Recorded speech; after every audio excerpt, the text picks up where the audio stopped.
Okay.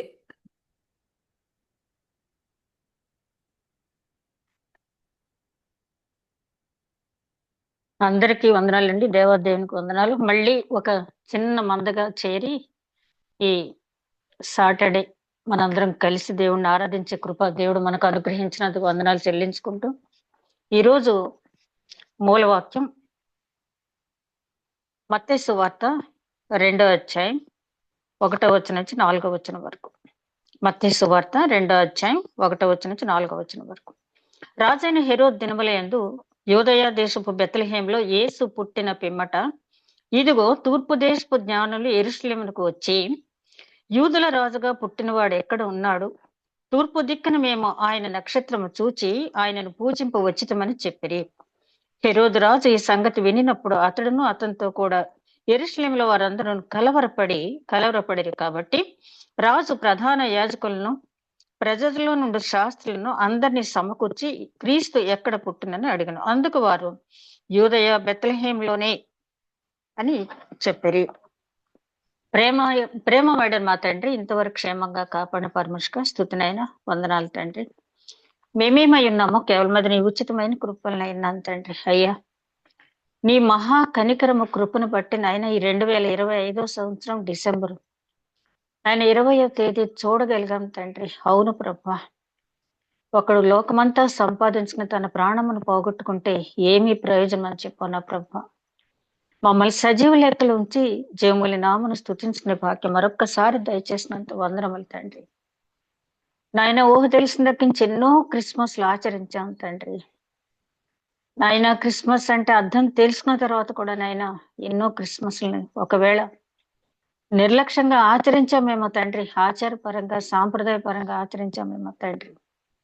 దయగల మా ప్రభా నాయన, నీ రాకడ ఎప్పుడో మాకు తెలియకపోయినప్పటికీ నాయన మేము ఈ లోకాన్ని విడిచిపెట్టే సమయానికి నాయన నీ ప్రియ బిడ్డలుగా ఉండేందుకు నాయన నీవు మాకిచ్చిన సదవకాశాన్ని వినియోగించుకుని మేము మా కుటుంబాలు రక్షణ పొందుట మాత్రమే కాక అనేక ఆత్మల రక్షణార్థం నాయన మేము శ్రమించే కృప అనుగ్రహించండి తండ్రి. నాయన ఈ జూమ్ మీటింగ్ ఏర్పాటు చేసినటువంటి మేడం గారిని బట్టి వందనాలు. ఆమెకి ఇచ్చినటువంటి సహనం, ఓర్పు, జ్ఞానము, ఆసక్తిని బట్టి వందనాలు. కుటుంబాన్ని దీవించండి నాయన. ఇక్కడికి వచ్చిన ప్రతి ఒక్కరిపై నీ ఆత్మను కుమ్మరించండి. రాబోయే వారిపై నీ దీవెనలు ఉంచండి తండ్రి. ప్రత్యక్షంగా పరోక్షంగా వింటున్న ప్రతి ఒక్కరు నాయన ఈ వాక్యం అర్థం చేసుకుని తండ్రి నాయన మార్పు చెందే భాగ్యం దయచేయమని, మార్పు చెందిన జీవితాలతో తండ్రి 2026లో నాయన ప్రవేశించగలిగే భాగ్యం నీ చిత్తమైతే దయచేయమని, వాక్యం ధ్యానించబోతుండగా నన్ను మరుగుపరిచి ఆధ్యాత్మిక సత్యములు మీరు వెల్లడి చేయమని, వినుచున్న ప్రతి ఒక్కరిపై నీ యొక్క పరిశుద్ధాత్మ కుమ్మరింపు దయచేయమని, వాక్యం ధ్యానిస్తున్న నాకు వాక్య మర్మములు తెలియజేసే జ్ఞానం అనుగ్రహించమని, ప్రతి ఒక్కరికి వినగల చెవి, గ్రహించగల మనసు, ఆచరించగలిగే హృదయం దయచేయమని, కార్యాంతమున నిన్ను బహుగా స్తుతించిన భాగ్యం దయచేయమని మా ప్రభువును నీ ప్రియ కుమారుడని యేసుక్రీస్తు ద్వారా వేడుకొంచున్నాం తండ్రి. ఆమేన్. మరొకసారి దేవునికి వందనాలు. అందరికీ చేరి వచ్చిన ప్రతి ఒక్కరికి కూడా వందనాలు. ఈరోజు మనం ధ్యానించుకోబోయే అంశం మనకు ముందుగానే మరి అనుకుంటాం జరిగింది. స్టార్ గురించి. చిన్నప్పటి నుంచి అసలు క్రిస్మస్ ఏంటో అర్థం కూడా తెలియని సమయం నుంచి కూడా ఈ స్టార్ గురించి మనందరికీ కూడా తెలిసిన విషయమే. మరి మన ఫోర్ ఫాదర్స్ టైంలో కనుక చూస్తే చిన్న విలేజెస్ లో ఎక్కడో ఒక చర్చ్ ఉంటే ఆ చర్చ్ మీద ఒక చిన్న స్టార్ ఉండేది.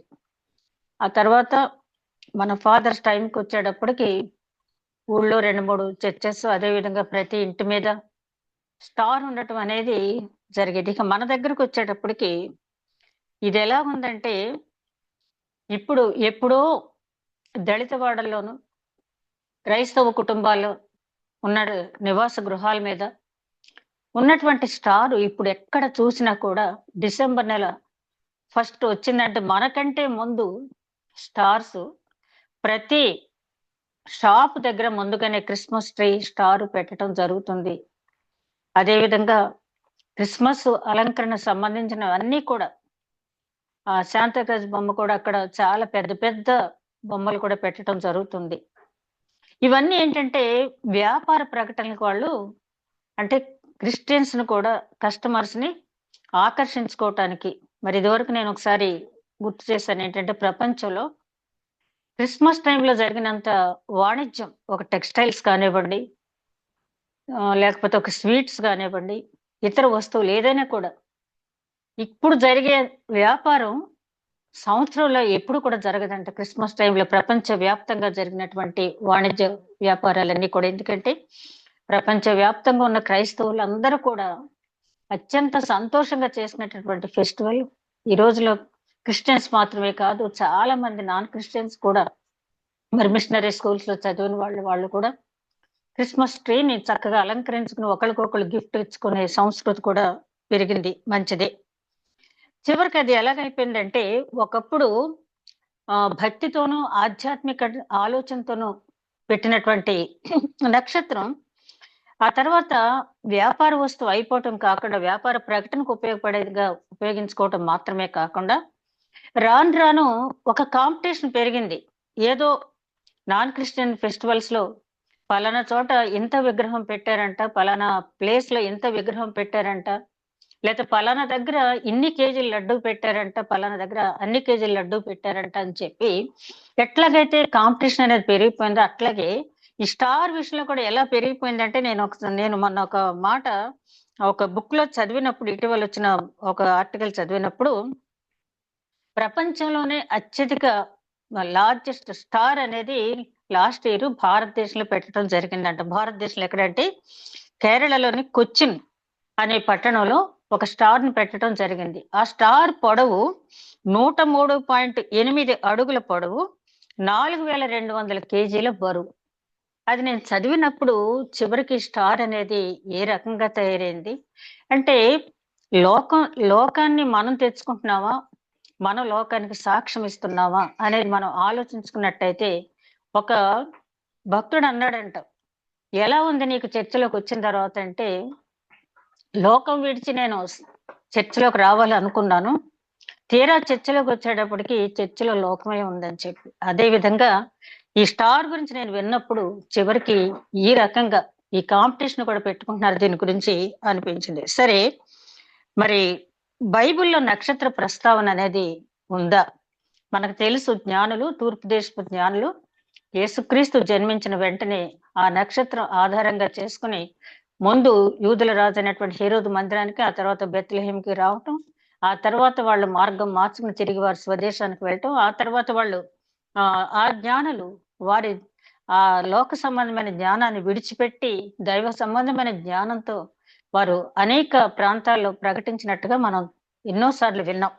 అయితే బైబిల్లో ఈ నక్షత్ర ప్రస్తావన ఉందా అంటే, ఆదికాండం 1:16 సృష్టిని దేవుడు సృష్టించినప్పుడు చంద్రుడు సూర్యుడినేమో జ్యోతులు అన్నాడు. పగటికి వెలుగుచ్చుటకు సూర్యుడిని, రాత్రికి వెలుగుచ్చుటకు చంద్రుడు అనే జ్యోతుల్ని, పెద్ద జ్యోతులను ఆకాశంలో ఉంచానని చెప్పాడు. అదే విధంగా నక్షత్రములు అని చెప్పి సపరేట్ గా చెప్పడం అనేది జరిగింది. ఆ తర్వాత మనం గమనించినట్టయితే బైబిల్లో నక్షత్రాల గురించి న్యాయాధిపతుల గ్రంథంలో 5:19 అక్కడ శ్రీశ్రాతో యుద్ధం చేసేటప్పుడు నక్షత్రాలు యుద్ధం చేసినవని అక్కడ వ్రాయబడి ఉంది. అదేవిధంగా అపోస్తుల కార్యాలు 15:41 మహిమను బట్టి నక్షత్రమునకు భేదము కలదు అంటాడు పౌలు గారు. మహిమను బట్టి నక్షత్రమునకు భేదము కలదు. అదే విధంగా యోబు గ్రంథంలో 9:9 నక్షత్రాల పేర్లు మృగశిర, కృత్తిక, ఇట్లాంటి నక్షత్రాల పేర్లు ఇవ్వబడినాయి. అదే విధంగా 38:31 కూడా పేర్లు మళ్ళీ వాటిని బంధించానని చెప్పి, నువ్వు బంధించగలవా వాటిని అని చెప్పి ప్రశ్నించడం జరిగింది యోబుతో. ఆ మృగశీర్ష అని ఉంది అక్కడ నక్షత్రం పేరు. కృత్తిక, స్వాతి నక్షత్రాలు నువ్వు బంధించగలవా అంటే, నేను బంధించగలను, ఎందుకంటే నేను సృష్టించిన నక్షత్రాలు కాబట్టి నేను బంధించగలను, నువ్వు బంధించగలవా అని చెప్పి యోబుతో దేవుడు మాట్లాడిన తర్వాత, యోబు నేనేం మాట్లాడగలను, నా నోటి మీద నేను చెయ్యి ఉంచుకుంటున్నాను అన్న సందర్భం మనం ఎన్నోసార్లు చదివాం. ఆ తర్వాత మనం గమనించినట్టయితే పౌలు గారు అంటున్నారు, మహిమను బట్టి నక్షత్రమునకు వ్యత్యాసం ఉంది. మనం చూసే నక్షత్రాలు అన్ని మనకు ఒకే రకంగా కనిపించవచ్చు, వాటికి దేవుడిచ్చిన మహిమను బట్టి వ్యత్యాసాలు ఉన్నాయి అని చెప్పి అపోస్తలుడైన పౌలు గారు చెప్తూ ఉన్నారు. అదే విధంగా ప్రకటన గ్రంథం 1వ అధ్యాయం 20వ వచనంలో 7 నక్షత్రములు పట్టుకున్న దూత అని చెప్పి అక్కడ చెప్పబడి ఉంది. ఆ 7 నక్షత్రాలు అంటే 7 సంఘాలకి దూతలు. మనం చూస్తే కొలసీ సంఘం స్థాపించడానికి ఎపఫ్రోదితు అనే ఒక ఆయన, ఎపఫ్రా అనే ఒక ఆయన ఇంకో సంఘాన్ని, తిమోతి ఒక సంఘాన్ని, అంటే వీళ్ళందరూ కూడా దూతలు. ఒక్కొక్క సంఘ సంస్థాపకులుగా పౌలు గారి దగ్గర నుంచి వాళ్ళు ఆ జ్ఞానం పొందిన తర్వాత ఆ సంఘాన్ని పౌలు గారి ప్రత్యక్షంగా వెళ్లకుండానే ఆ సంఘాలను స్థాపించిన వారున్నారు. వాళ్ళు దూతలనే అనటం జరిగింది. ఆ నక్షత్రాలు 7 నక్షత్రాలు అంటే 7 సంఘాలకి మనకు ప్రకటన గ్రంథంలో మనకు తెలుసు కదా. ఎఫెసీ ఆ సంఘం తగ్గించి లవోదికీయ సంఘం వరకు 7 సంఘాలు, అంటే కాలాన్ని బట్టి విభజింపబడినటువంటి సంఘాలు. ఏదో ఒక సంఘంలో మన సంఘానికి ఉన్న లక్షణాలు ప్రతి సంఘంలో కూడా ఉంటాయని మనకు తెలుసు. ఆ సంఘాలకి 7 సంఘాలకి 7 దూతలు అని చెప్పి అక్కడ చెప్పడం జరిగింది. కాబట్టి నక్షత్రాలు అనే ప్రస్తావన ఏదో అప్పటికప్పుడు యేసుక్రీస్తు జన్మ విషయంలో జరిగిన ప్రతి సంఘటన కూడా ఏదో యాదృచ్ఛికంగా అక్కడికక్కడ కాదు, కానీ గొల్లలు తీసుకుంటే ఆ గొర్రెలను బలి ఇవ్వటం అనేది పాత నిబంధన. ఆ తర్వాత మనం యెరూషలేములో చూసినప్పుడు ఈ గొర్రెలు కాచుకున్నటువంటి గొల్లల్ని సన్నిధి గొల్లలు అంటారు. సన్నిధి గొల్లలు వాళ్ళు ఏంటంటే మంచి గొర్రెల్ని, శ్రేష్టమైన గొర్రెల్ని పెంచి ఆ బలి ఇచ్చే ఇచ్చే పని చేసేవారు వాళ్ళు. ఆ తర్వాత ప్రతి విషయంలో కూడా దేవుడు జన్మించే దైవ కుమారుడు మనిషి కుమారుడుగా ఈ లోకానికి వచ్చినప్పుడు జరిగిన సంఘటనలు కానీ, ఆయన ఉపయోగించుకున్నటువంటి మనుషులు గాని, వస్తువులు గాని అన్ని కూడా ముందుగానే ఏర్పాటు చేయబడినటువంటి అంశాలను మనం గమనించాలి. ఎందుకంటే మనం అనుకుంటాం అప్పటికప్పుడని, కానీ పాత నిబంధన తీస్తే ప్రతి ఒక్కటి కూడా ముందుగా ఏర్పాటు చేయబడిన ఈ నక్షత్రాల గురించి మనం చదివినప్పుడు. అయితే ఈ జ్ఞానులు ఎవరు, ఎట్లా వచ్చారు? ఈ జ్ఞానులు ఎవరు, ఎట్లా వచ్చారంటే వీరు తూర్పు దేశపు జ్ఞానులు. తూర్పు దేశపు జ్ఞానులు అంటే నేను పూర్తి వివరానికి వెళ్ళను గాని, ఈ తూర్పు దేశపు జ్ఞానులు ఎవరంటే వీరు కూడా అబ్రహాం సంతానమే. అబ్రహాంకి కెతురాకి పుట్టినటువంటి సంతానం. తన కుమారుడికి దగ్గరగా ఉండకుండా బహుమతులు ఇచ్చి అబ్రహాం దూర ప్రాంతానికి వీరిని పంపించేశాడు. ఈ కెతురా సంతానమే వీరు. ఇంకా లోతుగా వీళ్ళ గురించి అధ్యయనం చేసే అంశాలు ఉన్నాయి. ఇప్పుడు మన టాపిక్ అది కాదు కాబట్టి వీరు తూర్పు దేశం నుంచి వచ్చినటువంటి జ్ఞానులు. అయితే వీళ్ళకి ఆధారం ఏంటి, ఎట్లా వచ్చారు? నక్షత్రం చూడగానే ఆకాశంలో నక్షత్రాలు ఎన్నో ఉంటాయి. అంతకు ముందు ఉన్నాయి, ఇప్పుడు ఉన్నాయి. క్రీస్తు పుట్టక ముందు అంటే సృష్టిని సృష్టించిన దగ్గర నుంచి ఆకాశంలో నక్షత్రాలు ఉన్నాయి. ఈ నక్షత్రానికి ఉన్న ప్రత్యేకత ఏంటి? ఈ నక్షత్రం చూడగానే జ్ఞానులు ఎందుకు బయలుదేరారు, వారికి ఆధారం ఏంటని మనం గమనించినట్లయితే వీరు పారసీక దేశానికి చెందిన వారు. ఇప్పుడు ఇరాన్ ప్రాంతం. ఈ పారసీక దేశానికి వీరికి ఒక మతం ఉంది. ఏంటంటే జట్టుష్ట లేక జరదృష్ట అనే మతం ఉంది. ఇతను ఈ మత స్థాపకుడు జొరాస్ట్రియన్, ఇతను స్థాపించిన మతం. అతను రాసిన మత గ్రంథం జెండవెస్ట అనే దాంట్లో యేసుక్రీస్తు అనే మహాపురుషుడు, అంటే ఒక మహాపురుషుడు జన్మించినప్పుడు ఒక నక్షత్రం ఆకాశంలో కనపడుతుంది అని చెప్పి రాయటం జరిగింది. ఒక మహాపురుషుడు పుట్టినప్పుడు ఆకాశంలో నక్షత్రం కనపడుతుందని. జీసస్ గురించి పేరు ప్రస్తావించకపోయినా అక్కడ ఆ విధంగా రాయటం అనేది జరిగింది. అయితే ఈ జ్ఞానులు దానియేలు గ్రంథంలో 9వ అధ్యాయం 24 నుంచి 27వ వచనాన్ని చూసినట్టయితే అప్పటికి కరెక్ట్ గా జీసస్ క్రైస్ట్ ఈ లోకానికి వచ్చే కాలం పరిపూర్ణమైంది. అక్కడ హేయమైన అర్పణ అర్పించే సమయం వెంటనే యేసుక్రీస్తు ఈ లోకానికి వచ్చే రోజు వాళ్ళు ఆ కాలాన్ని కూడా చూసుకున్నారు. వీళ్ళేంటంటే వీళ్ళ నా ప్రాంతంలో జ్యోతిష్కులు అంటారు. వీళ్ళని జ్ఞానుల్ని అక్కడ జ్యోతిష్కులు అంటారు. అంటే ఆస్ట్రాలజీ అంతా కూడా ఖగోళ శాస్త్రాన్ని అధ్యయనం చేసినటువంటి వారు. వీరిని జ్ఞానులు అనేవారు, జ్యోతిష్కులు అనేవారు. వీళ్ళు ఏంటంటే అసలు ప్రపంచ జ్ఞానం అంతా మా దగ్గరే ఉందన్నటువంటి ఒక ఫీలింగ్ వీళ్ళకి. వీళ్ళకి ఉన్నటువంటి అలవాటు ఏంటంటే 2 రకాల దేవుళ్ళని కొలిచేవారు. వీళ్ళు ఏంటంటే మంచి దేవుడు, చెడ్డ దేవుడు. ఆల్మోస్ట్ ఆల్ మన ఇండియాలో కూడా మనకి హాని చేసే వాటిలో కూడా పూజించే ఆచారం మన భారతదేశంలో కూడా ఉంది. ఇంచుమించుగా బాబులోన్ సంస్కృతి మనం పోల్చుకున్నట్టయితే మన భారతీయ సంస్కృతి అది కూడా దగ్గరగానే ఉంటుంది. వీళ్ళకి మంచి దేవుడు, చెడ్డ దేవుడు అనే ఉంది. వాళ్ళని పూజించి తిథి నక్షత్రాలు చెప్తూ ప్రపంచ జ్ఞానం అంతా, అంటే వీళ్ళని కల్దీయుల జ్ఞానం అంటారు, మంత్రగాళ్ళు అంటారు. వీళ్ళకి అమోఘమైన జ్ఞానం ఉందని ప్రపంచమంతా విశ్వసించే రోజులు అవి. కరెక్ట్ గా దేవుడు వాళ్ళనే పట్టుకుని వారి జ్ఞానం, పౌలు గారు అంటాడు కదా, జ్ఞాని ఏమయ్యను, జ్ఞాని యొక్క జ్ఞానం ఏమైనా అంటాడు కదా కొరింథీయులకు రాసిన పత్రిక 1వ అధ్యాయంలో. కాబట్టి ప్రపంచమంతా ఎవరినైతే జ్ఞానులుగా కొలుస్తూ ఉన్నారో ఆ జ్ఞానుల ద్వారానే ఈయన పుట్టుకని ప్రచురించడానికి ఆ జ్ఞానుల దేవుడు ఎన్నుకున్నాడు. అయితే ఈ జండవేష్ట గ్రంథంలో ఆ వచనం రాయటానికి ఉన్న ఆధారం ఏంటి, అంతకు ముందు పూర్వ చరిత్ర ఏమైనా ఉందా? ఈ గ్రంథం రాసింది దగ్గర దగ్గర క్రీస్తు పూర్వం 560-70 సంవత్సరాల ప్రాంతంలో ఆయన రాయటం జరిగింది. అయితే అంతకు ముందే క్రీస్తు పూర్వం 1420వ సంవత్సరంలో బిలాము అనే ప్రవక్త, పితూరు ప్రాంతానికి చెందినటువంటి బెయోరు కుమారుడైనటువంటి బిలాము ప్రవక్త ఒక ప్రవచనం ప్రవచించాడు. ఏంటంటే ఆయన ప్రవచించిన ప్రవచనం మనందరికీ తెలుసు. క్రిస్మస్ కాలంలో సాధారణంగా ఆ ప్రవచనాన్ని ఎత్తి మాట్లాడుతూ ఉంటారు. సంఖ్యాకాండం ఎవరైనా తీస్తే ఒకసారి చూడండి. సంఖ్యాకాండం 24వ అధ్యాయం, సంఖ్యాకాండం 24వ అధ్యాయం 17వ వచనం ఒకసారి చూడండి.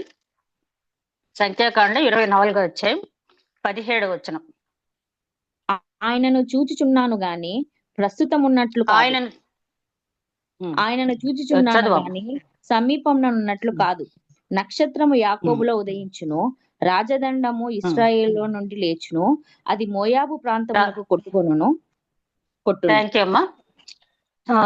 ఆయన బిలాము ప్రవక్త క్రీస్తు పూర్వం 1420వ సంవత్సరంలో ప్రవచించాడు. ఏంటంటే నక్షత్రము యాకోబులో ఉదయించును, దండము రాజదండం యూదా నుంచి తీయబడదు, రాజదండం ఇశ్రాయేలు నుండి లేచును, అది మోయాబు ప్రాంతములు కొట్టును.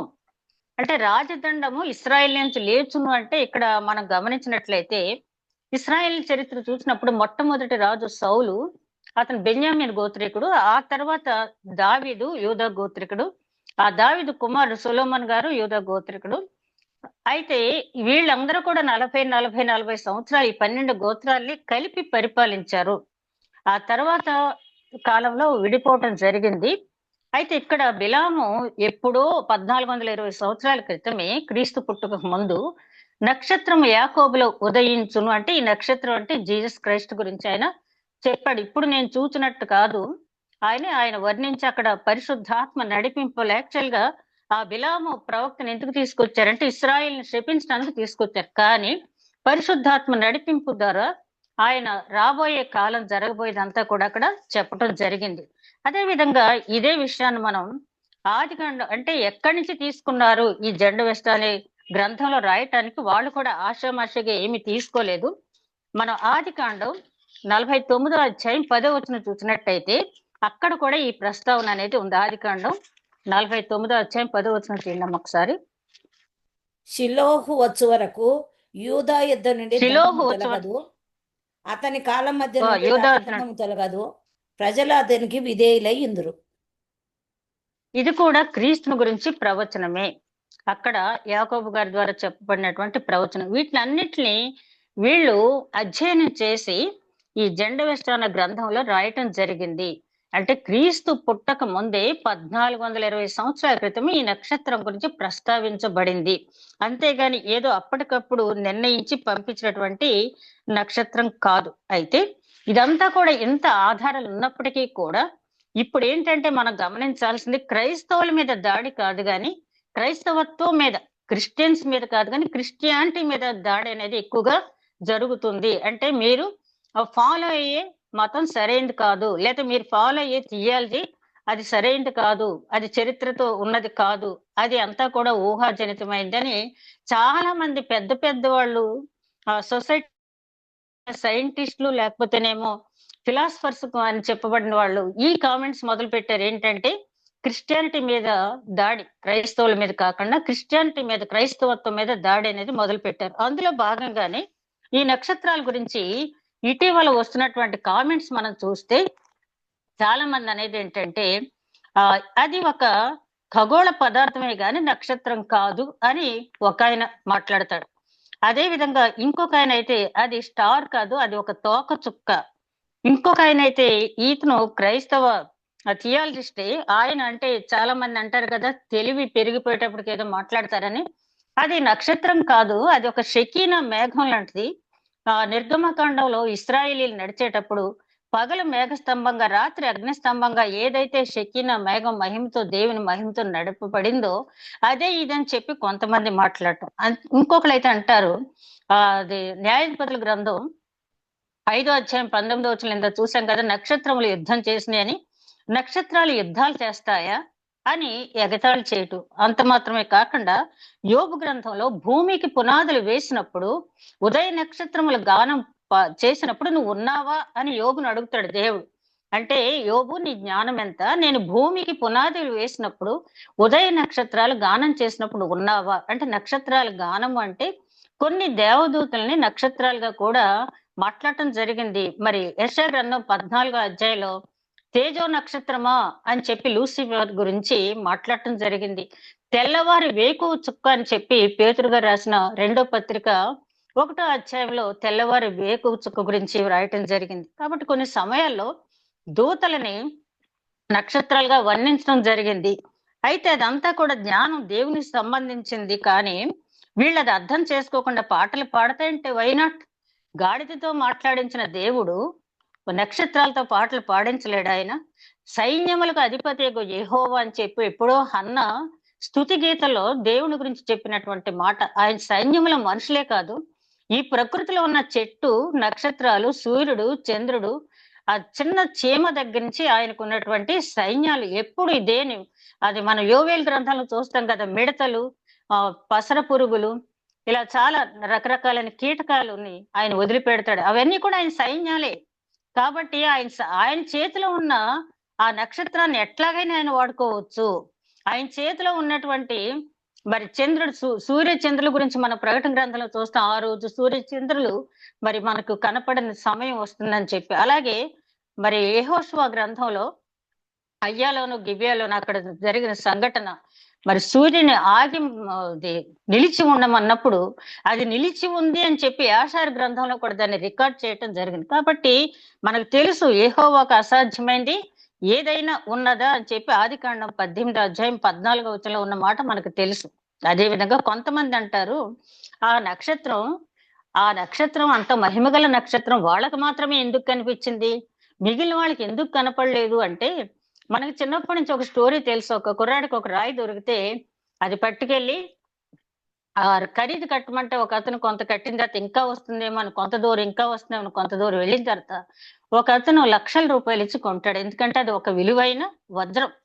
ఆ వజ్రం విలువ వజ్రాల వ్యాపారికి తెలుసు తప్పించి మామూలు వ్యాపారస్తులు తెలియదు. అదే విధంగా ఈ నక్షత్రం గురించి తెలుసుకోవటానికి కూడా జ్ఞానం అనేది ఉండాలి.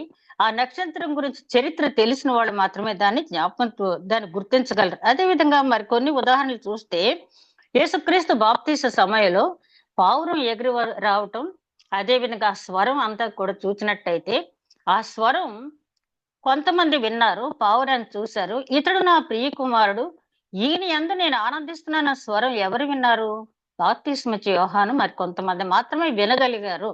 అలాగే దమస్కు మార్గంలో పౌలు గారు వెళ్తున్నప్పుడు, ఆయన పడిపోయినప్పుడు వెలుగు వచ్చినప్పుడు ఆ వెలుగుని చాలా మంది చూడగలిగారు, కానీ ఆ స్వరాన్ని అందరూ కూడా వినలేకపోయారు.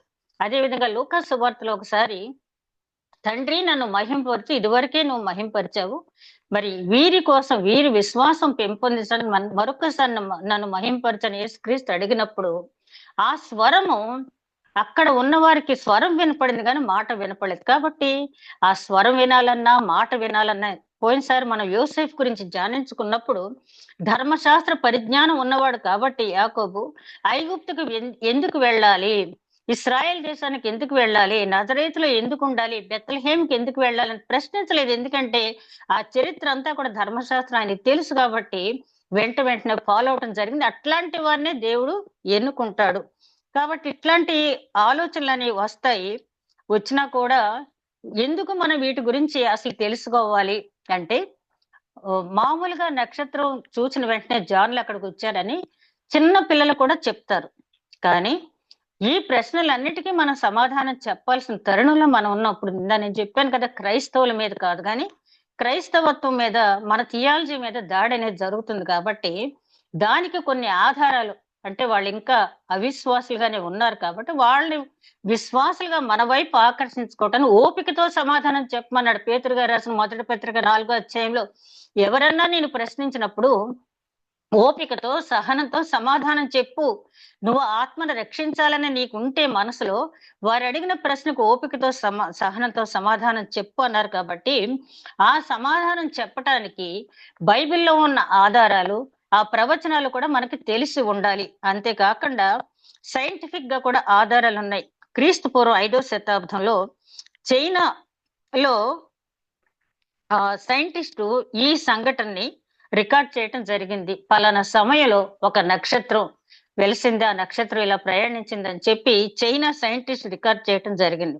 అదేవిధంగా నాసా ప్లానెటరీ సైంటిస్టులు మార్క్ మెడ్నీ అనే ఆయన బ్రిటిష్ ఆస్ట్రానికల్ జనరల్ లో ఏం ప్రచురించాడంటే ఆ సమయంలో ఒక నక్షత్రం భూమికి అతి దగ్గరగా దాదాపు 70 రోజులు ప్రయాణించింది అని చెప్పి అక్కడ రాయటం అనేది జరిగింది. ఇవన్నీ ఎందుకు చదివామంటే నాన్ క్రిస్టియన్స్ కి చెప్పడానికి మాత్రమే కాకుండా, మనం దాన్ని డిఫెండ్ చేసుకోవడానికి మాత్రమే కాకుండా, మన ఫెయిత్ కూడా బ్లైండ్ ఫెయిత్ కాకుండా, విశ్వాసం అనేది ఎప్పుడు కూడా బ్లైండ్ ఫెయిత్ గా ఉంచమని దేవుడు ఎప్పుడు కూడా చెప్పలేదు.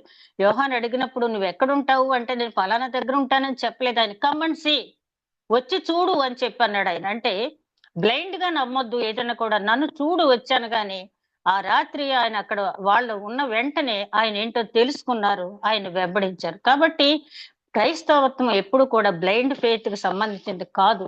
రెండో విషయానికి మనం వచ్చినట్టయితే, ఇది మనం ఈ నక్షత్రాన్ని గురించి తెలుసుకున్నప్పుడు ఈ 2వ అధ్యాయంలో ఈయన యూదయా దేశం బెత్లెహేమును నువ్వు యూదా ప్రధానంలో ఎంత మాత్రము అల్పమైన కావు అని చెప్పిన తర్వాత జరిగింది మనందరికీ తెలుసు.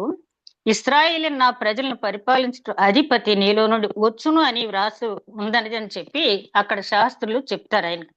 అంతటా హెరోదు ఆ జ్ఞానులను రహస్యంగా పిలిచి ఆ నక్షత్రం కనపడిన కాలం వారి చేత పరిష్కారంగా తెలుసుకొని మీరు వెళ్ళి ఆ శిశువు విషయమై జాగ్రత్తగా విచారించి తెలుసుకొనగానే నేను వచ్చి ఆయనను పూజించినట్లు నాకు వర్తమానం తెండి అని చెప్పి వారిని బెత్లెహేమునకు పంపెను.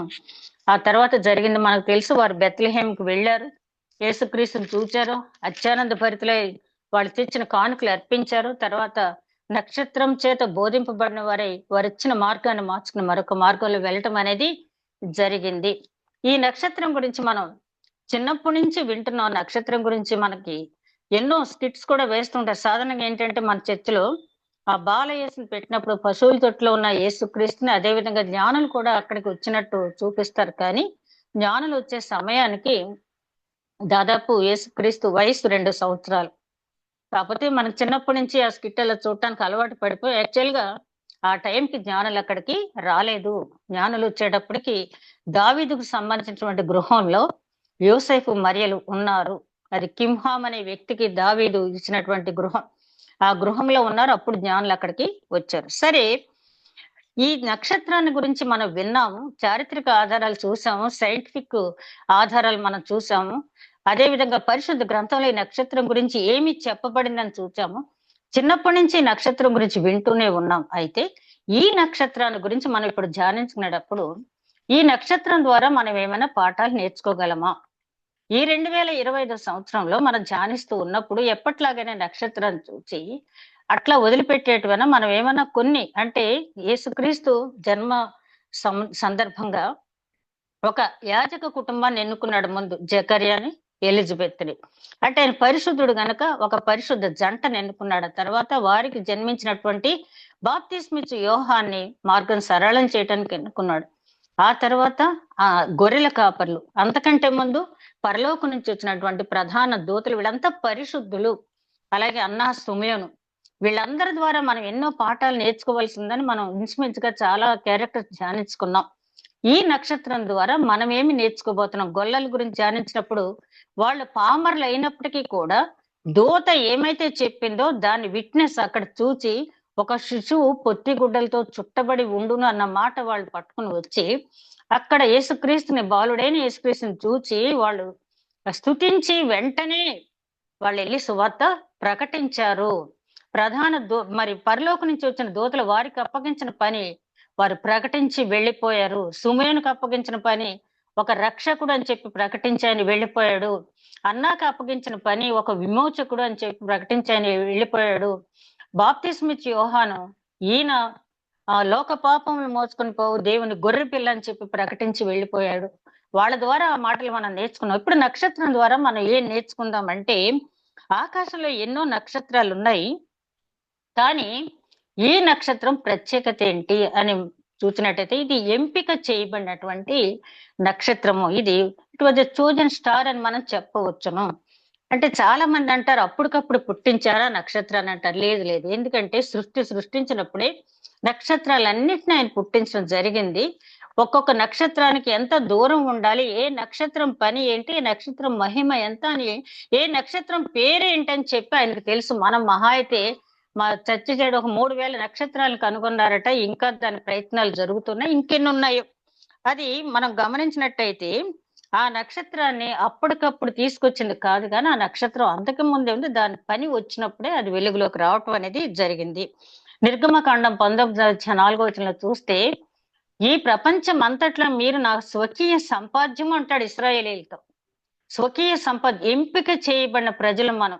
ఈ ప్రపంచంలో ఎంతో మంది ఉన్నారు, వారిలో మనం ఎంపిక చేయబడిన ప్రజలు. మనకున్నటువంటి బ్లెస్సింగ్ ఏంటంటే, నిజ దేవుడు ఎవరు, నిజ రక్షకుడు ఎవరు, విమోచకుడు ఎవరని కష్టపడి మనం తెలుసుకోక్కర్లేకుండా మన పుట్టుకతోటే దేవుడి గురించి తెలుసుకునే ఒక రకమైనటువంటి ఆశీర్వాదం అని చెప్పండి, ఒక రకమైనటువంటి మంచి అవకాశం దేవుడు మనకి ఇచ్చాడు.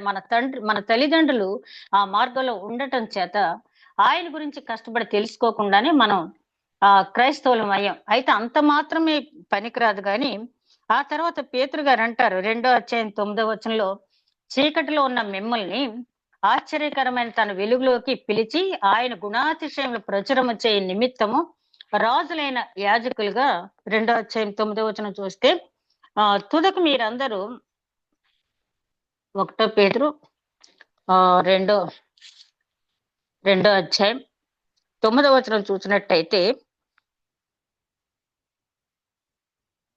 అయితే మీరు చీకటిలో నుండి ఆశ్చర్యకరమైన తన వెలుగులోనికి మిమ్మల్ని పిలిచిన వాని గుణాతిశయములు ప్రచారము చేయు నిమిత్తము ఏర్పరచబడిన వంశమును, రాజులైన యాజక సమూహము, పరిశుద్ధ జనమును, దేవుని సొత్తైన ప్రజలై ఉన్నారు. ఎందుకు ఎంపిక చేసుకున్నాడు దేవుడు మనల్ని? ఏ కారణం చేత దేవుడు మనల్ని ఎంపిక చేసుకున్నాడు? నక్షత్రాన్ని ఎంపిక చేసుకోవడంలో ఒక పర్పస్ ఉంది. ఆయన జన్మ రహస్యం తెలియచేయటానికి. ఇక్కడ నక్షత్రాన్ని గురించి ఇంకో ముఖ్యమైన పాయింట్ కూడా మనం చూసినట్టయితే, ఆ దూతలు వచ్చి గొల్లలు చెప్పారు, గొల్లలు చూశారు. అదే విధంగా ఈ జ్ఞానుల ద్వారా జరిగింది ఏంటంటే, ఇతర దేశాల నుంచి ఇతర జాతికి చెందినటువంటి వారు దేవుని మహిమ మహత్తును తెలుసుకుని ఆయన ఎక్కడ పుట్టాడని వెతుక్కుంటా వచ్చారు జ్ఞానులు. వీరి ద్వారా తెలపబడిన జ్ఞానాన్ని అనుసరించి ప్రపంచంలో ఇప్పటికీ కోట్లాది మంది ప్రపంచ వ్యాప్తంగా ఆయన అంగీకరిస్తున్నారు. మొట్టమొదటిగా దూర ప్రాంతం నుంచి, తూర్పు దేశం నుంచి ప్రయాణించి వచ్చిన జ్ఞానులు ఎందుకు మనం గుర్తుంచుకోవాలంటే, ఆయన వేరే ప్రాంతం నుంచి, వేరే జాతి నుంచి దేవుని మహత్తుని, అంటే యూదులు కాకుండా నాన్ జ్యూస్, యూదులు కాకుండా వీళ్ళు పారసీకులు, ఆ మతానికి, జరదృష్ట మతానికి చెందిన వారు దేవుని యొక్క మహిమను మహత్తును తెలుసుకుని వాళ్ళు ఇక్కడికి రావటం జరిగింది. అందుకని ఆయన అంటున్నాడు ఆశ్చర్యకరమైన తన వెలుగులోనికి. మళ్ళీ ఒకసారి చూద్దాం వాక్యం. అయితే మీరు చీకటిలో నుండి ఆశ్చర్యకరమైన తన వెలుగులోనికి మిమ్మల్ని పిలిచిన వాని గుణాతిశయములు ప్రచురం చే నిమిత్తము. ఆయన గుణాతిశయాలు ప్రచురం చేయటం అనేది ఒక పర్పస్. మనకి ఏర్పరచబడిన వంశమును, రాజులైన యాజక సమూహము. అంటే యాజకుడే ప్రకటించాలి, పాస్టర్ గారే ప్రకటించాలని కాదు, ప్రతి ఒక్కళ్ళు కూడా ప్రకటించాల్సిన బాధ్యత ఉందని మనల్ని ఎంపిక చేసుకోవటం అనేది జరిగింది. అదే విధంగా చాలా మంది ఈ నక్షత్రం అప్పటి వరకు ఎక్కడ ఉంది అని చెప్పి అంటారు. మనం చూసినట్టయితే కొలంబస్ డిస్కవర్డ్ అమెరికా అని చెప్పి చిన్నప్పుడు ఎప్పటి నుంచో మనం 6th క్లాస్ నుంచి చదువుతాం. అయితే కొలంబస్ వెళ్ళాడు కాబట్టి దేవుడు అప్పటికప్పుడు తీసుకొచ్చి అమెరికాని అక్కడ పెట్టాడా, లేకపోతే అంతకు ముందే ఉన్న అమెరికాని కొలంబస్ కనుగొన్నాడా? అంతకు ముందే ఉన్న అమెరికాని కొలంబస్ కనుక్కున్నాడు. కాబట్టి ఈ సృష్టిలో మానవుడు ఛేదించవలసినటువంటి రహస్యాలు ఇంకా ఎన్నో ఉన్నాయి. యోబు గ్రంథం మనం చదివినట్టయితే 38, 39, 40, 41 అధ్యాయాలు మనం చదివినట్టయితే ఈ సృష్టి రహస్యాలు ఇంకా మనం ఎన్ని కనుక్కోవాల్సి ఉన్నాయి. ఇప్పుడు ఇశ్రాయేలీలు 2000 సంవత్సరాల తర్వాత వచ్చారు. ఆ ఆయిల్ నిక్షిప్తాలన్నీ కూడా భూమిలో ఉన్నాయి, అంతకు ముందే ఉన్నాయి, కొత్తగా ఏమీ రాలేదు. అయితే వాళ్ళ కోసం దేవుడు దాచిపెట్టి ఉంచాడు. వాళ్ళు దాన్ని ఇప్పుడు వాళ్ళకున్న జ్ఞానాన్ని బట్టి వాటిని తీసుకుని బయటకి ఉపయోగించుకుంటూ ఉన్నారు. అలాగే ఈ నక్షత్రం అప్పటికప్పుడు సృష్టించబడింది కాదు, కానీ సృష్టిలో మొదట్లో ఉన్న నక్షత్రం కేవలము ఈ పనికి ఎంపిక చేయబడినటువంటి నక్షత్రం. ఈ నక్షత్రాన్ని గురించి చదివినప్పుడు మనం తెలుసుకున్నప్పుడు దేవుని చేత నేను కూడా ఎంపిక చేయబడిన నక్షత్రంగా ఉంటే ఎంత దీవెనకరం అది. ఆ ఎంపిక చేయబడిన నక్షత్రంగా, ఒక ఎంపిక చేయబడిన విశ్వాసగా నేను ఉంటే ఎంత భాగ్యం అని చెప్పి అనుకున్నట్టయితే, ఆ ఎంపిక చేయబట్టలో ఉన్నటువంటి ఆ ప్రాధాన్యత ఏంటో మనం తెలుసుకున్నట్టయితే, ఈవేళ ఈ నక్షత్రాన్ని గురించి మనం ధ్యానించుకుంటున్న జ్ఞానానికి అర్థవంతమైన జ్ఞానం అవుతుంది అంతే తప్పించి ఆ నక్షత్రాన్ని గురించి మనం ప్రత్యేకంగా తెలుసుకునేదైతే ఏమీ లేదు. అదే విధంగా ఈ నక్షత్రాన్ని మనం చూసినప్పుడు ఎన్నో నక్షత్రాలు అక్కడ ఉన్నాయి. కానీ ఈ నక్షత్రానికి ఏంటంటే ఆ జ్ఞానులకి ఎలా కనపడిందంటే, యేసు పుట్టిన సమయానికి అది ప్రకాశవంతమైనటువంటి నక్షత్రంగా అక్కడ వాడికి కనిపించడం అనేది జరిగింది. ప్రకాశవంతమైన నక్షత్రం అనేటప్పటికి మన దానియేలు గ్రంథం 12:3 చూస్తే, బుద్ధిమంతులైతే ఆకాశ మండలంలోని జ్యోతుల్ని పోలిన వారై ప్రకాశించెదరు. నీతి మార్గమున అనుసరించి నడుచుకున్నట్లు ఎవరు అనేకులను త్రిప్పుదురో వారు నక్షత్రముల వలె నిరంతరమును ప్రకాశించెదరు. ఈ నక్షత్రం ప్రకాశిస్తూ ఉంది. ఈ నక్షత్రాన్ని గురించి చూచిన తర్వాత మనం తెలుసుకోవాల్సింది ఏంటంటే, అది ఎంపిక చేయబడి దేవుని చేత ఎంపిక చేయబడిన నక్షత్రం. అదే విధంగా మిగిలిన స్టార్స్ అన్నిటికంటే కూడా బ్రైట్ గా, ఒక క్లాస్ లో మనం ఒక ఎక్సర్సైజ్ లేకపోతే ఒక లెసన్ ఇచ్చాము, రేపు వచ్చిన తర్వాత నేను క్వశ్చన్స్ అడుగుతానని ఒక టీచర్ చెప్పినప్పుడు కొంతమంది స్టూడెంట్స్, ఒకళ్ళిద్దరు స్టూడెంట్స్ ముఖాలు వెలిగిపోతూ ఉంటాయి, కొంతమంది ముఖాలు డల్ గా ఉంటాయి. ఇద్దరికి ఒకే సిలబస్ చెప్పాం, ఇద్దరికి ఒకే రకంగా లెసన్ చెప్పాం. కానీ ఎవరైతే ఆ పాఠాలు చక్కగా చదువుకుని వస్తారు, నన్ను ఎప్పుడు అడుగుతారు, నన్ను ఎప్పుడు అడుగుతారని చెప్పి ఆ ముఖాలు వెలిగిపోతూ ఉంటాయి. మనం ఏం చేస్తామంటే, వీడు ఎలాగైనా చెప్పగలడు అని చెప్పి ఆ డిమ్ గా ఉన్న ముఖాలు ఎవరైతే ఉన్నాయో వాళ్ళు అడుగుతూ ఉంటాం. అయితే ఈ నక్షత్రం చూసి మనం నేర్చుకోవాల్సింది ఏంటంటే, ఆ నక్షత్రం ఎట్లాగైతే ఆ నక్షత్రం ప్రకాశవంతంగా ఉండటానికి కారణం ఏంటంటే, బుద్ధిమంతులైతే ఆకాశ మండలంలోని జ్యోతులను పోలిన వారై ప్రకాశించదు. అంటే వీళ్ళు జ్ఞానం సంపాదించుకున్న వాళ్ళు జ్యోతులతో పోల్చడం జరిగింది. వీళ్ళు జ్ఞానం సంపాదించుకున్న వాళ్ళని జ్యోతులతో, అంటే ఆకాశంలో సూర్యుడు చంద్రుడిని జ్యోతులు అన్నారు కదా, వాళ్ళని జ్యోతులతో, అంటే ఈ పరిశుద్ధ గ్రంథంలో జ్ఞానం అంతటిని సంపాదించుకున్న వాళ్ళని జ్యోతులు అంటున్నాడు ఇక్కడ. ఆ తర్వాత నీతి మార్గమును అనుసరించి నడుచుకున్నట్లు ఎవరు అనేకులను త్రిప్పుదురో వారు నక్షత్రం వలె నిరంతరము ప్రకాశించెదరు. ఇప్పుడు మనందరికీ తెలుసు, తోమా గారు భారతదేశం వచ్చినప్పుడు అప్పర్ కాస్ట్ వాళ్ళు దగ్గర 300 మంది అప్పటికప్పుడే రక్షకుని అంగీకరించి ఆ యజ్ఞోపవీతాలు తీసేసి వాళ్ళు బాప్తిసం పొందారు. బాగానే ఉంది. తర్వాత వాళ్ళు ఏమనుకున్నారంటే, ఇంత శ్రేష్టమైన విషయాన్ని లోయర్ కాస్ట్ వాళ్ళకి, సమాజంలో ఉన్నటువంటి తక్కువ వాళ్ళకి మనం అందించకూడదు, ఇది మన మధ్య ఉండాలి అని చెప్పి వాళ్ళు అనుకుని ఆ సువార్త వారు ప్రకటించలేదు. అందుకనే దగ్గర 200-300 సంవత్సరాల వరకు కూడా మళ్ళీ దాన్ని ఎవరు కూడా పట్టించలేదు. తర్వాత మిషనరీస్ వచ్చి వాళ్ళు నక్షత్రాలకు, వీళ్ళు జ్యోతులు చెప్పాలంటే ఈ తోమా గారి ద్వారా జ్ఞానం పొంది ఆ యజ్ఞోపవీతాలను తీసివేసి రక్షణ పొందిన వారిని మనం జ్యోతిలో పోల్చవచ్చు. అయితే మిషనరీస్ ఏం చేశారంటే, వారు పొందిన జ్ఞానాన్ని ఇతరులకు ప్రచురం చేయాలని ఖండాంతరాలు ప్రయాణం చేసి ఫాదర్ హయ్యర్ గారిని తీసుకోండి, విలియం కేరీ గారిని తీసుకోండి, మన కళ్ళ ముందే గ్రాహం స్టెయిన్స్ ని తీసుకోండి, వాళ్ళు ఉన్న ఆస్తులన్నీ విడిచిపెట్టి వాళ్ళు పొందిన దర్శనాన్ని బట్టి వాళ్ళు వచ్చి చీకటిలో అజ్ఞానాంధకారంలో ఉన్న మనకి అసలైన వెలుగేంటో వాళ్ళు ప్రచురింప చేశారు. ఒక విద్య ద్వారా, వైద్య ఆలయాలు స్థాపించడం ద్వారా అనేక రకాలుగా వారు ప్రయాసపడి మనకి ఆ వెలుగును అందించారు. వాళ్ళు నక్షత్రాలు అంతే తప్పించి అక్కడికక్కడే చాలా మంది మనం ఇప్పుడు చూస్తాం, నేను నా కుటుంబం రక్షింపబడితే చాలు. అప్పట్లో నోవాహు అలాగనుకోలేదు, 120 సంవత్సరాలు ప్రకటించాడు, కానీ వాళ్ళు విశ్వసించలేదు కాబట్టి వాళ్ళు ఆ ఓడలోకి ఎక్కలేకపోయారు. అతని మీద నేరం మోపబడదు. ఒకవేళ అందరికీ ప్రకటించకపోతే ఆ నేరం నోవాహు మీద మోపబడి ఉండేదేమో. కానీ నోవహు అలా చేయలేదు. మనమైతే ఈ నక్షత్రాల ఉండాలంటే మనం పొందిన జ్ఞానంతో అనేక ఆత్మల రక్షణార్థం మనం శ్రమపడి ఇతరులకు మనం చెప్పినట్టయితే ఈ నక్షత్రం ద్వారా మనం గమనించాల్సింది ఏంటంటే ఆ బుద్ధిమంతులు ఆకాశంలో ఎట్లాగైతే నక్షత్రాల వలె ఉంటారో మనం కూడా మనకు తెలిసింది మనం పోయిన వారం మనం జ్ఞాపకం చేసుకున్నాం. నాకంతా తెలిసిందని చెప్పొచ్చులని ఎవరు అనుకోకూడదు, కానీ కొవ్వొత్తి నేను సగం కాలిన తర్వాత నేను వెలిగిస్తాను అనుకోలేదు, కానీ వెలిగించిన వెంటనే వెలుగు ప్రసరింప చేసి ఇతర కొవ్వొత్తులను ఎలాగైతే వెలిగించిందో యేసుక్రీస్తు గురించి మనం చెప్పాలంటే గలతీలో రాసిన పత్రికలో నేను చెప్పే సువార్త ఏంటంటే అంటాడు పౌలు గారు ఏంటంటే ఆయన జన్మించాడు, మరణించాడు, పునరుత్థానుడయ్యాడు. ఇది నేను చెప్పేది.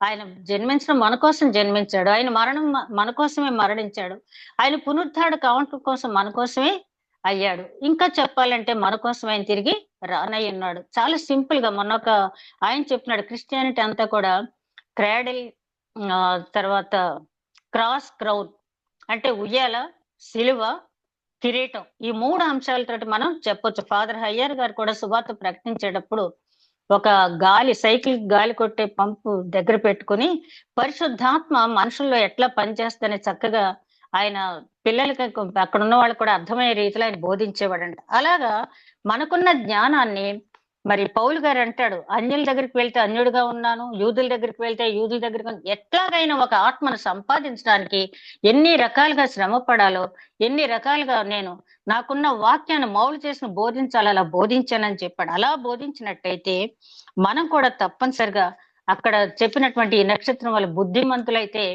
అనేక నీతి మార్గం అంటే నీతి మార్గం మనకు తెలియాలి, దేవుని నీతి అంటే ఏంటో మనకు తెలియాలి, మనం నీతిమంతులుగా ముందు తీర్చబడాలి.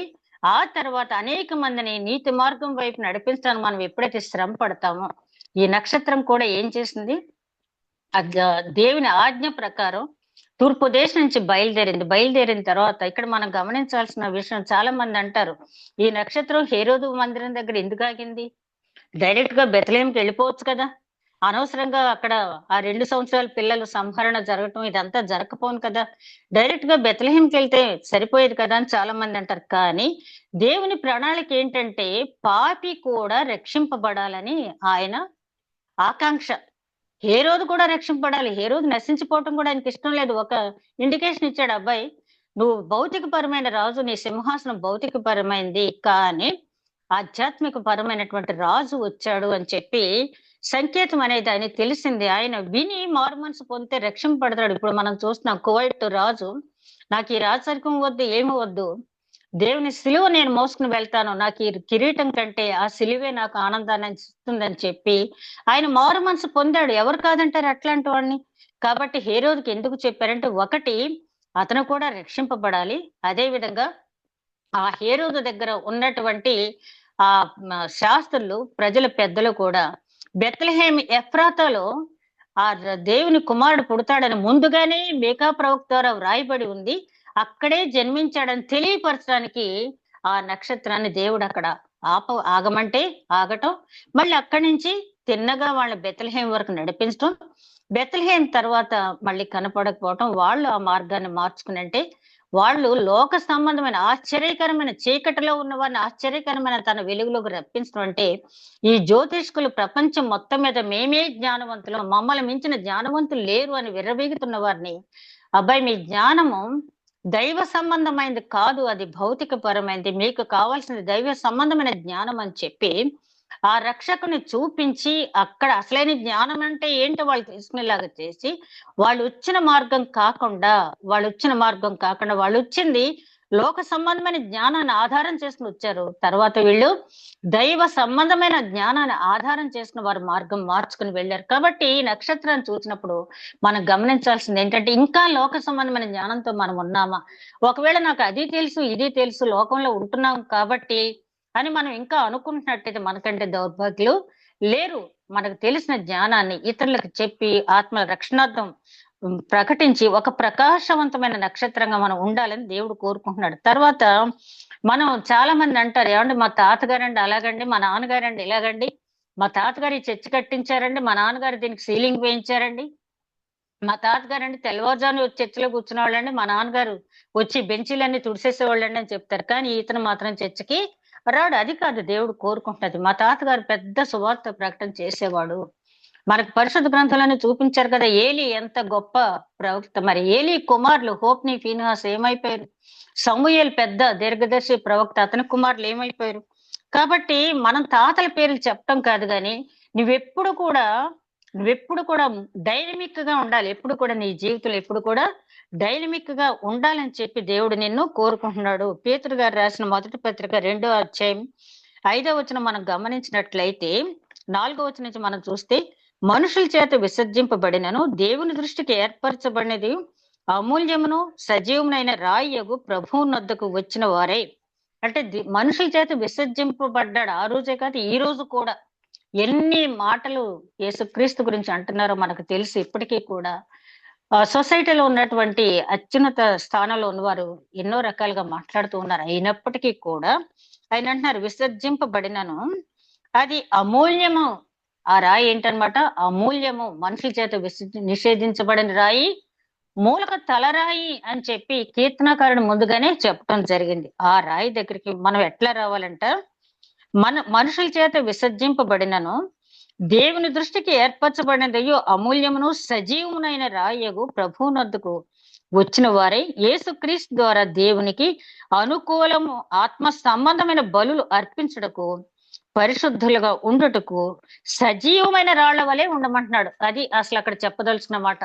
డైనమిక్ గా ఉండాలి. సజీవమైన రాళ్ళు అంటే, రాయి అంటే ఎక్కడేస్తే అక్కడే ఉంటుంది. సజీవమైన రాయి ఎప్పుడు అది దొర్లించినప్పుడు అది సజీవంగా అంటే దొర్లుకుంటూ వెళ్తుంది.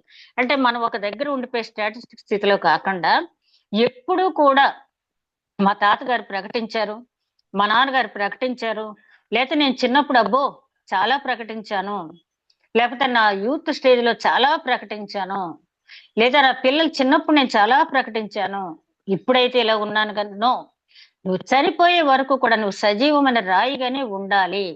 యేసుక్రీస్తు నా సమయం ఇంకా రాలేదని అనేక సార్లు అన్న చాలా మంది తెలివి తక్కువ వాళ్ళు. ఆయన మరణానికి భయపడి దాక్కున్నాడా? ఎందుకంటే అలా కాదు, ఆయన సమయం వచ్చే వరకు తండ్రి అప్పగించిన పని చేస్తూనే ఉన్నాడు. సిలువ మీద కూడా చేశాడు. ఆయన సిలువ మీద కూడా మరి ఆత్మల రక్షణ చేశాడు. అలాగే ఆయన వెంబడించే మనం ఈ నక్షత్రాన్ని బట్టి మనం తెలుసుకోవాల్సింది ఏంటంటే, ఆ నక్షత్రం ప్రయాణిస్తూనే ఉంది గమ్యం చేరే వరకు.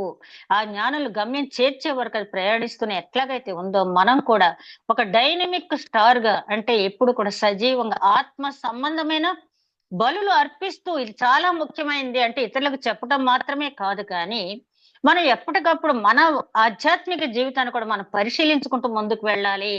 లేకపోతే ఏమవుద్దంటే మన ఆధ్యాత్మిక స్థితి కోల్పోయిన వాళ్ళు అవుతాం. నేను మొన్న బుల్లి గ్రహం గారి గురించి ఒక మాట చదువుతున్నప్పుడు ఆయనంట కొద్ది గ్యాప్ తీసుకుని కొన్ని సంవత్సరాల తర్వాత నేను నిజమైన రక్షణ పొందానా లేదా అని చెప్పి మళ్ళీ కొండ ప్రాంతాలకు వెళ్ళి ఏకాంతంలో ఉండి ఆయన రిఫ్రెష్ చేసుకుని వచ్చేవాళ్ళంట. ఆయన గురించి ఆ విషయం చదివినప్పుడు కొంతమంది ఆయన కామెంట్ చేయడం జరిగింది, నువ్వు రక్షణ నిజంగా పొందావో లేదా నీకు తెలియనప్పుడు ఇతరులు ఎలాగ రక్షణ మార్గంలో నడిపిస్తాడు. అక్కడ అది కాదు, ఆత్మ సంబంధమైన బలులు అర్పిస్తూ, అంటే ఇతరులకు బోధిస్తూ, అట్ ది సేమ్ టైం మన ఆధ్యాత్మిక జీవితం ఎట్లాగుంది. పౌలు గారు అంటారు కదా, అయ్యో అందరికీ బోధించి నేను ఆధ్యాత్మిక వెనకపడిపోతే నాకు అంతకంటే శ్రమ మరొకటి లేదు. కాబట్టి నన్ను నేను ఎప్పటికప్పుడు నేను పరీక్షించుకుంటుంటాను. నా మనస్సాక్షిని కాదు నేను నమ్మేది, నా దేవుడికి నా జీవితాన్ని అప్పగించుకుంటానంటాడు. దావీదు మహారాజు అంటాడు, దేవా నన్ను పరిశీలించు, పరిశోధించు, నీకు అనుకూలం కాని మార్గం ఉంటే నాలోంచి తొలగించు, నీ ప్రయాస కలిగించే విషయాలు ఏమైనా ఉంటే నాలోంచి తొలగించు అని అడుగుతాడు దావీదు గారు. పౌలు గారు, దావీదు గారు కూడా అంతటి వారే ఎప్పటికప్పుడు ఆత్మ సంబంధమైన బలులు అర్పిస్తూ, అంటే ఈ నక్షత్రం ఒక దగ్గర నిలిచిపోలేదు, కదులుతూ ఉంది.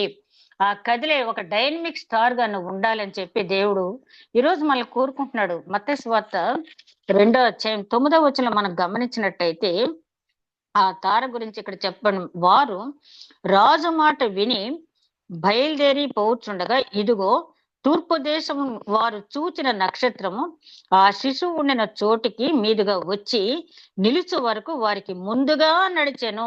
చూసారా, ఎక్కడ తూర్పు దేశంలో బయలుదేరింది, ఎన్ని వేల మైళ్ళు ప్రయాణం చేసిందో, ఇక్కడికి వచ్చి ఆ బెత్లెహేంలో శిశువు పుట్టిన ప్రాంతంకి వచ్చే వరకు అలుపెరిగిన ప్రయాణం చేస్తూనే వచ్చింది. క్రైస్తవ జీవితం అంటే అలసిపోయేది కాదు, ఆపివేసేది కాదు, ఇక చాలే అనుకునేది కాదు. చివరి వరకు కూడా, చివరి వరకు ఎన్ని ఆటంకాలైనా రాని, చివరి వరకు ప్రయాణం చేసేవాడు నిజ క్రైస్తవుడు, చివరి వరకు ప్రకటించేవాడు నిజ క్రైస్తవుడు, చివరి వరకు కూడా దేవుని కార్యాల పట్ల ఆసక్తి కలిగి ఉన్నవాడే ఆ, క్రైస్తవుడు. పౌలు గారు ఆ శిరచ్ఛేదనానికి ముందు కూడా ఆయన నేను ఇంకా చేయవలసిన కార్యాలు ఇంకా ఉన్నాయని చెప్పడం జరిగింది. పేతురు గారు కూడా ఆ శిరచ్ఛేదనానికి ముందు కూడా ఇంకా కొంతకాలం నేను దేవుని సువార్త ప్రకటించవలసింది, కానీ దేవుడు సమయం ఇక్కడితో ఆపేశాడు కాబట్టి నేను సంతోషంగా వెళ్ళిపోతున్నానని చెప్పి ఆ వీళ్ళిద్దరు కూడా, ఇద్దరికి ఒకేసారి శిరచ్ఛేదన అనేది, ఒకరికి ఉరిసి ఒకరికి శిరచ్ఛేదన జరిగింది అంటారు. వాట్ ఎవర్ ఇట్ మేబీ, ఇద్దరిని కూడా ఒక్క రోజునే చంపివేయటం అనేది జరిగింది.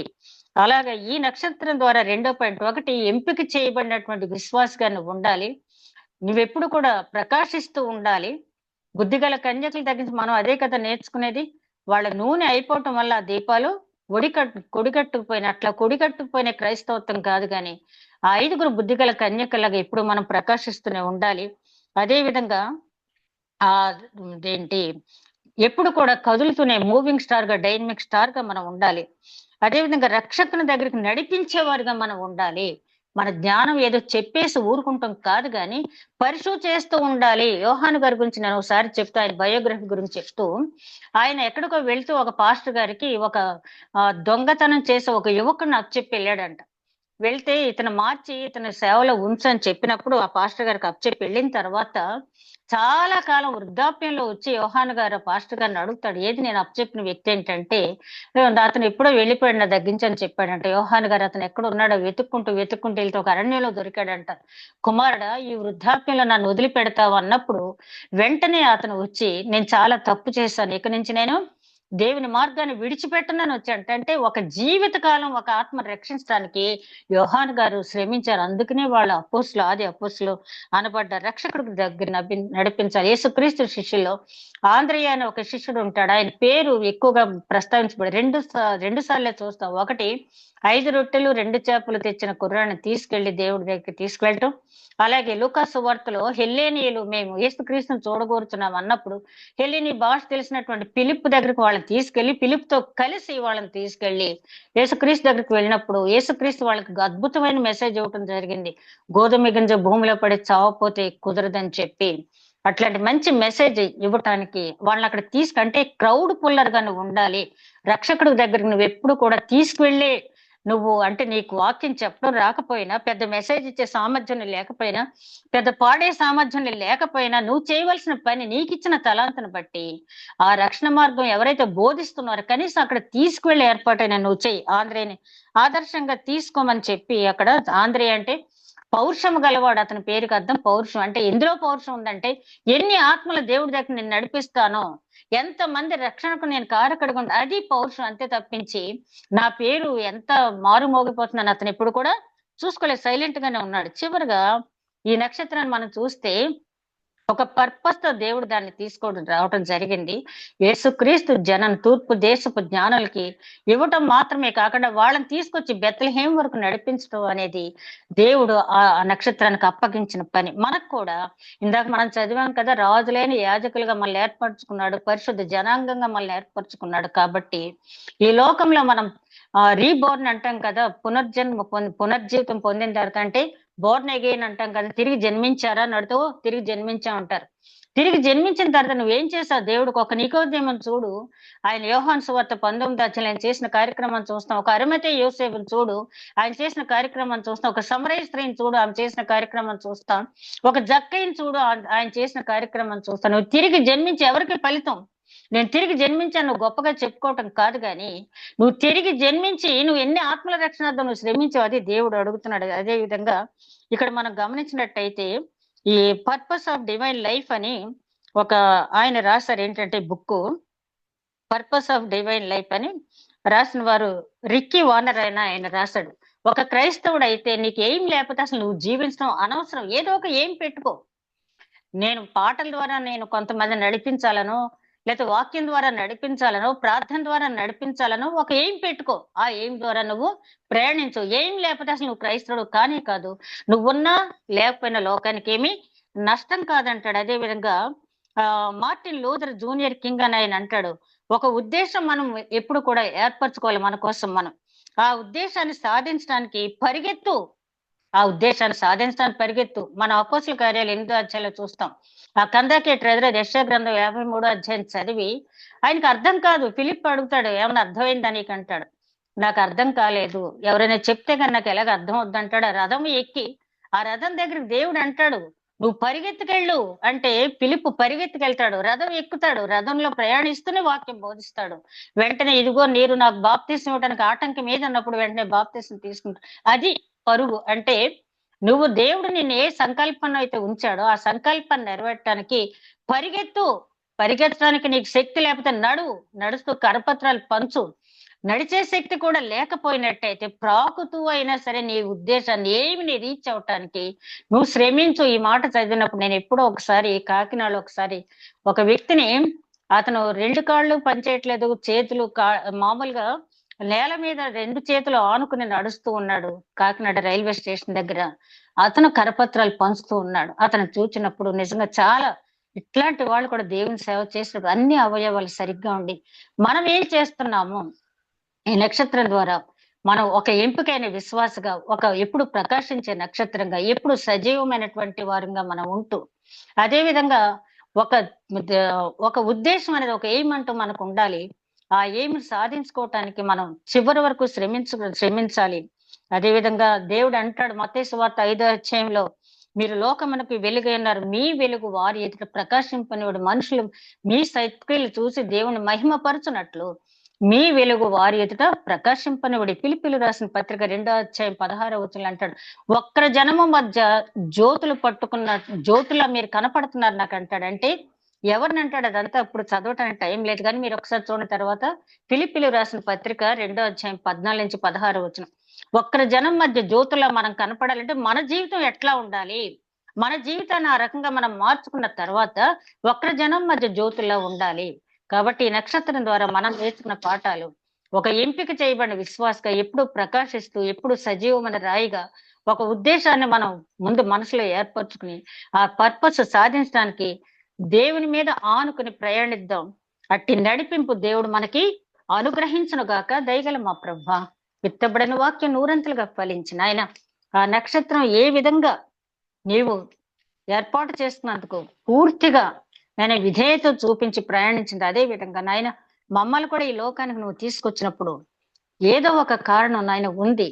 నీ చిత్తాన్ని తెలుసుకుని మేము ప్రయాణించగలిగే జ్ఞానం మాకు దయచేయమని, లోక సంబంధమైన జ్ఞానంతో మేము ప్రయాణించకుండా ఆధ్యాత్మిక జ్ఞానంతో నాయన మేము ప్రయాణిస్తున్న 2వ రాకడ సమయానికి ఒకవేళ మేము సజీవ లేఖలో ఉన్నా, ఈ లోకాన్ని విడిచిపెట్టిన నీ స్వరం విని లాజరు బయటకు రా అనగానే ఎట్లాగైతే లాజరు బయటకు వచ్చాడు, అదే విధంగా నీ స్వరము వినే బిడ్డలుగా మేము ఉండే భాగ్యం దయచేయమని మా ప్రభువును నీ ప్రియ కుమారుడైన యేసుక్రీస్తు ద్వారా వేడుకొంచున్నాం తండ్రి.